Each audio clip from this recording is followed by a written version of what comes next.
Dis-nous pourquoi.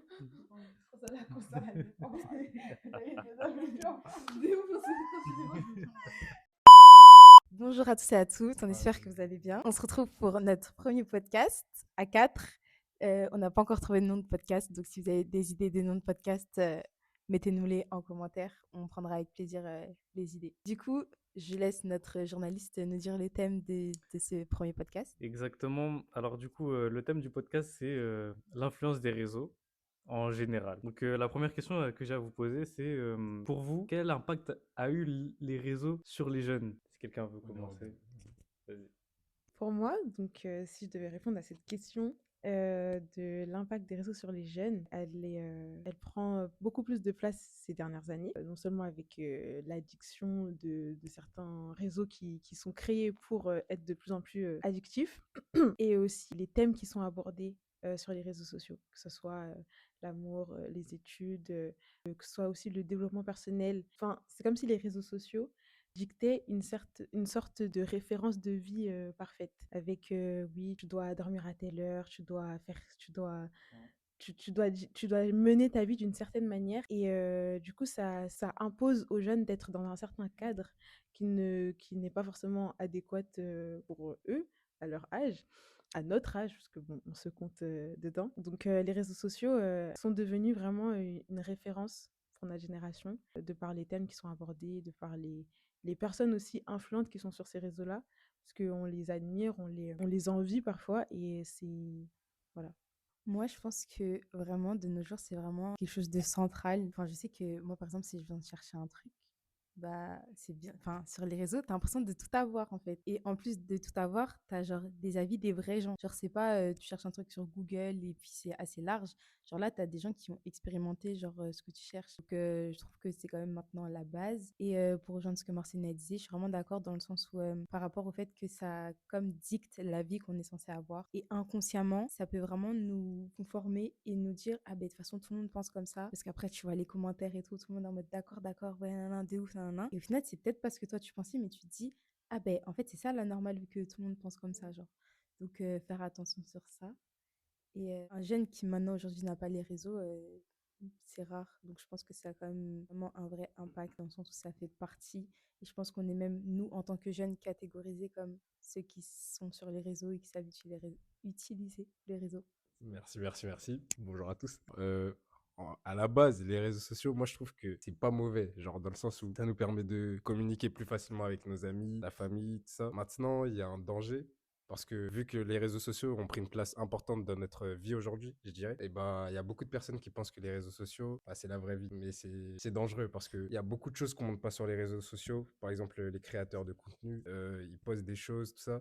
Mais ils montrent pas tout, ils montrent pas ce qu'il y a derrière et tout. Et il y a des jeunes, quand ils vont se lancer, par exemple, ils vont lâcher ce qu'ils font à côté, les études, même leur travail, et ils vont, entre guillemets, tout donner pour se lancer dedans. Et bah, ça peut être dangereux parce que au final, la vidéo, elle marche pas, t'as pas d'argent, enfin, t'as même plus d'argent, tu peux plus rien faire. Aussi, il y a certains contenus. En fait, aujourd'hui, on peut avoir accès à beaucoup plus de choses facilement. Certaines images que par exemple, un ado de 12, en bref, un ado, tout simplement, n'est pas censé voir. On peut les avoir plus facilement parce qu'aujourd'hui, on va dire, tout est sur les réseaux sociaux, on peut tout voir. Et du coup, c'est dangereux. Et voilà. Ok, toutes vos réponses sont intéressantes, franchement. Du coup, bah, j'ai une autre question. Maintenant, l'impact dans la vie d'un chrétien, parce qu'on n'en parle pas assez, je trouve. Ok, je vais commencer. Il y a, je pense déjà la partie contenu non chrétien, l'impact que ça peut avoir sur un chrétien. Je pense déconcentration, tentation, etc. Se défocaliser de l'essentiel finalement et d'avoir d'autres choses qui nous nourrissent. Mais je pense que sur ce sur quoi je voudrais appuyer, c'est plus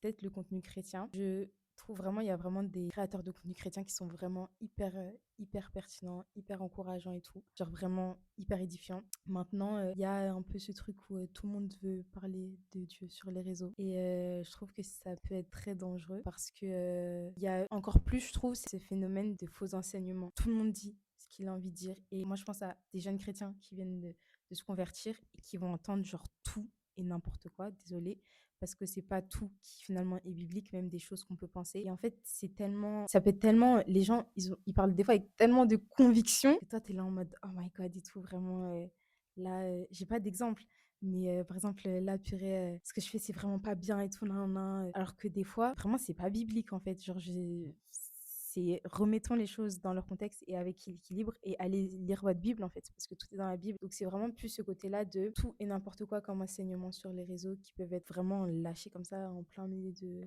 voilà, de l'environnement, de la nature. Donc avoir peut-être ce discernement en tant que jeune chrétien de ok ça c'est à prendre, ça c'est pas à prendre et de ok j'entends. Maintenant ne pas c'est pas parce que vous regardez les vidéos sur TikTok que vous avez fait votre moment avec Dieu, hein, même si c'était chrétien, Hmm. je tiens à le dire. Même les Voilà. prières des gens qui vous forcent à lire Oui, c'est ou... allez une minute. On connaît, hein, on connaît. Ne scrolle pas et tout. Non, non, non. Vraiment, je pense qu'on peut être encouragé par les réseaux sociaux maintenant à faire sa source d'édification. Ouais, pas du tout, c'est très dangereux si les réseaux sociaux sont notre source d'édification en tant que chrétien. Ouais, faire, en fait, entendre un rappel, ouais, mais en faire sa nourriture principale, non, non, non, non, vraiment pas. Ok. Moi, je voudrais rajouter aussi, c'est que en tant que chrétien, les réseaux peuvent vite devenir, je trouve, un échappatoire. Et je pense que tu nous partageais ça un jour, Chana. Tu nous disais que même dans ta propre expérience avec Dieu, que les réseaux sociaux avaient pu prendre cette place de ah vas-y, je rentre des cours, j'ai besoin d'un peu de me vider la tête ou de penser à rien. Et du coup, je prends mon téléphone, je prends j'ouvre Insta, TikTok, Snap, je commence à répondre, je commence à scroller, etc. Alors que c'est pas forcément le repos des fois dont on a besoin. Et on associe souvent du coup le repos à juste se plonger dans les réseaux et scroller pendant des heures, alors que finalement Dieu nous attend dans sa présence et Dieu aussi peut nous faire du bien. Et je pense qu'en tant que chrétien, donc, on devrait voilà, dissocier ce temps de divertissement qui doit pas prendre plus de place que le véritable repos qu'on doit avoir dans la présence de Dieu, quoi. Totalement d'accord. J'ai rien à rajouter. Bah, du coup, comme tu n'as rien à rajouter, est-ce que tu peux nous faire le résumé de ce qu'il faut retenir de tout ce qu'on a dit? Ça, c'est méchant. Ça, c'est méchant. Alors, les jeunes, ce qu'il faut retenir, en gros, c'est que les réseaux sociaux, ça peut être bien, mais il faut nuancer, il faut avoir un équilibre et il faut même plus prioriser son temps avec Dieu. Parce qu'en tout cas, en tant que jeune chrétien, il faut faire attention avec quoi on s'alimente. Déjà, premier point très important, les réseaux sociaux, c'est pas la Bible. Donc, il est important de mettre de côté les réseaux sociaux, même si ça peut être bien pour se détendre et tout, c'est pas la Bible. Donc, il est important de mettre ça de côté, d'ouvrir sa Bible. Il y en a une juste ici, ça tombe bien. Tu ouvres ta Bible, tu vas je sais pas, tu vas dans les évangiles et tu lis. Tu apprends à connaître Jésus en fait. Tu apprends à connaître Jésus, tu pries. Qu'est-ce qu'on a dit d'autre? Et, je veux voir si vous avez suivi aussi. Je veux voir si vous avez suivi. Tenez. On a dit de faire attention aux contenus, même peuvent être chrétiens, parce qu'il peut y avoir des faux enseignements. Même Des même faux si c'est chrétien. enseignements qui peuvent nous perdre tout simplement. Et aussi que ne pas faire des réseaux sociaux notre référence, la normalité de notre Ouais, vie. exactement. Tu as quelque chose à rajouter, mon frère? C'est que je pense que je sais même pas si on t'entend. Bah, absolument pas. Moi, pour conclure, j'aimerais dire que bah, les réseaux, c'est pareil. Ah, non. Pour conclure, j'aimerais dire que les réseaux, bah, c'est tout simplement pas la réalité et que ce que vous voyez sur les réseaux, bah, non.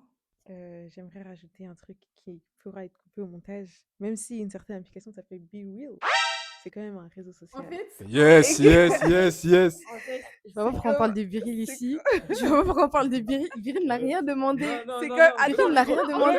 en vrai, j'allais en parler en bien, mais j'allais en parler en bien. Vas-y, parle. Oui, c'est peut-être le seul réseau social à l'heure d'aujourd'hui qui montre la réalité. C'est-à-dire que elle permet aux utilisateurs de cette application d'être vrai. C'est-à-dire Est-ce que de dans ne mon pas... Biril d'aujourd'hui, j'ai montré la vérité? de ne pas...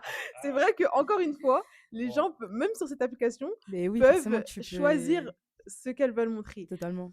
Et Donc, tu peux même décider. je retire tout à fait ce que j'ai Tu dit. peux même Et décider de pas le faire au pour une moment. fois, j'allais soutenir cette Non, application. mais parce que. Mais même elle n'a pas, elle m'a pas laissé soutenir l'application. Mais non, mais parce que là, ce que tu disais, c'était pas. Parce que même avec Biril, tu peux ne pas choisir de faire le Biril à l'heure et tu le fais à un moment où. Genre, tu Ok, vois. donc fuis les réseaux sociaux. Voilà. Mais Biril, c'est bien, faut pas tout mélanger par contre. Donc, en réalité, ce qu'on doit retenir de tout ça, c'est qu'il n'y a que Dieu qui est vrai. Parce que les réseaux Amen. sociaux, on peut montrer ce qu'on veut.